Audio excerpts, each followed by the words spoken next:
was easy to see then, and it's very much easy to see now, that the 1998 release of the Ocarina of Time for the Nintendo 64 was really a landmark event.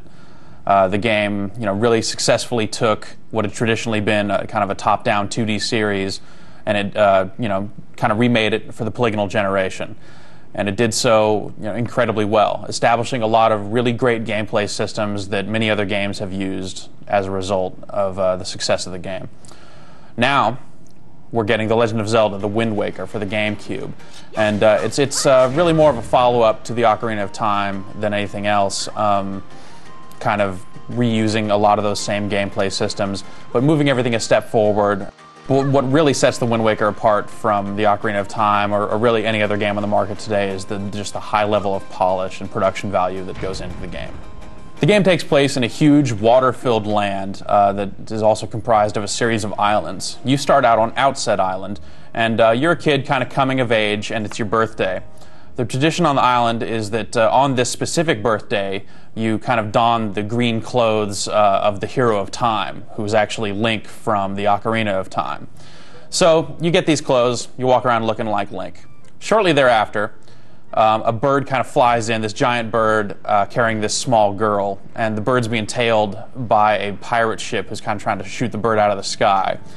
It eventually succeeds, shooting the bird, getting the girl to drop.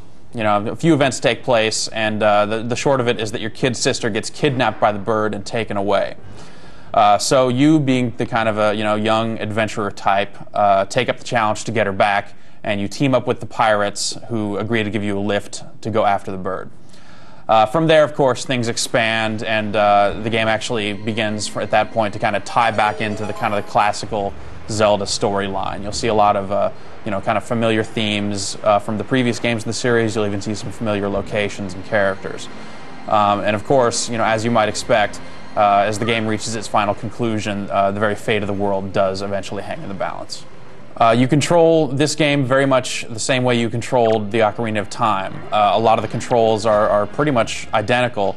Combat's very similar. The way the inventory works is also the same. You go to a sub-screen, you can assign your various inventory items to any one of 3 inventory buttons. The Z trigger targeting from Ocarina of Time is now replaced by L trigger targeting. And basically the game is very easy to pick up and play for people who've been either playing the bonus disc or just brushed up on their Ocarina of Time skills. Kind of the major change to combat is that there's been an addition of a new kind of counter move. Basically, when an enemy goes to strike, you'll be able to input a kind of a timing-based command that will roll around the enemy and get at his back. Much of the Wind Waker takes place out on the open sea. You'll get a boat fairly early on. That boat is actually a pretty talkative boat called the King of Red Lions. And the King of Red Lions will pretty much kind of tell you where to go. He'll mark spots on your map to kind of give you a pointer of where in the world you need to be going to progress with your quest. And along the way, you'll get a lot of various items. A lot of these items are, lifted straight from every other Zelda game. You'll see a lot of the familiar items here, like the boomerang, bombs, hook shot, bow and arrow. The Master Sword, of course, eventually plays a fairly major role, because it wouldn't be a Zelda game if it didn't. And you also see some new items. There's a grappling hook that'll actually let you grapple onto targets and swing back and forth. And in some cases, you can actually climb the rope a bit to get to various locations that you wouldn't otherwise be able to get to. You'll also find the Deku Leaf. And this kind of acts as like a hang glider or a parachute. Basically, when you're airborne and you use it by either jumping off of something or falling off a ledge or something, Link will actually hold it over his head and he'll be able to glide around. That's good for covering a lot of long distances. You can really kind of cover some ground fast with that. On the ground, though, you can use the Deku Leaf to actually blow gusts of wind at objects or enemies. He'll kind of flap it like that at them. And that's very useful for beating specific types of foes.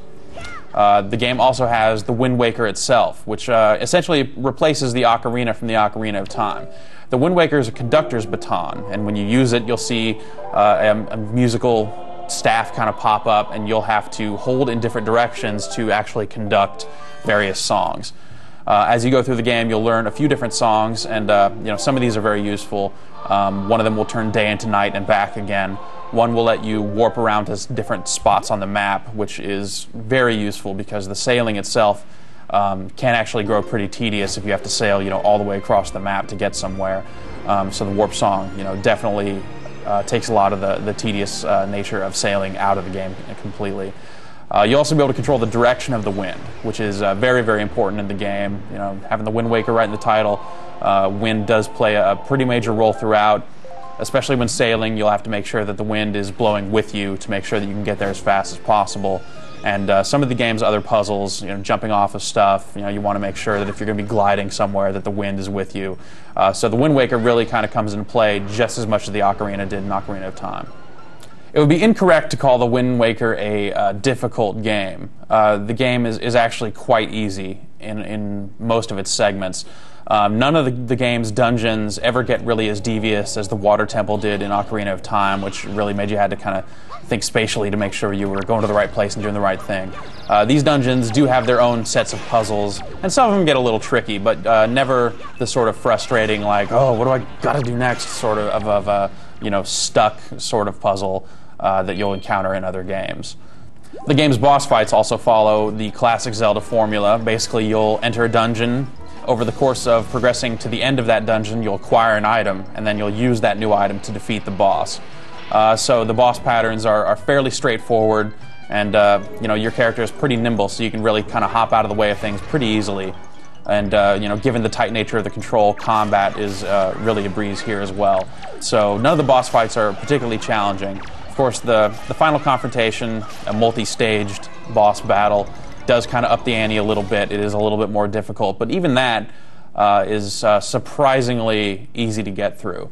People that are experienced with the Ocarina of Time control scheme, thanks to that bonus disc that Nintendo put out, or people that are up on how to play the game right off the bat, are going to be able to breeze through the game pretty easily. It's the sort of game where there are a lot of optional things that you can do to go out and get things like bottles, which you can use to store medicine and fairies. Or you can collect a lot of treasure maps, which sometimes lead to pieces of heart, so you can just increase your life meter outright. But it's very possible for people who are experienced with the control scheme to really blow through the game without ever having to do any of that side stuff whatsoever. In the event that you do get stuck in a puzzle, in a dungeon, or need a little extra help, the Wind Waker actually is the best use of GameCube to Game Boy Advance connectivity that we've seen thus far. Basically, you'll get an item in the game called the Tingle Tuner. Tingle being the wannabe fairy from Ocarina of Time. He plays a fairly major role here as well. Basically, what the Tingle Tuner does is you use it in the game, and Link will pull out a little Game Boy Advance with an antenna on it and look down, and it'll download the Tingle program to your GBA. You don't need any cart in the GBA to use it. And basically what this will do is it'll serve as a map. You can look at a dungeon map at any time. You can look at a sea chart at any time, which is helpful because you don't need to identify quadrants to actually look at your quadrant or the surrounding quadrants to find islands and other things that are important to your quest. Tingle is perhaps best described in the game as kind of a helper item, almost like it was designed for parents to use while their young children are playing the game. Basically, Tingle will be on screen on the GBA whenever he's enabled, and whenever you walk over an item of importance or kind of approach a puzzle, Tingle will give clues, or sometimes he'll just give outright the solution to the puzzle almost immediately.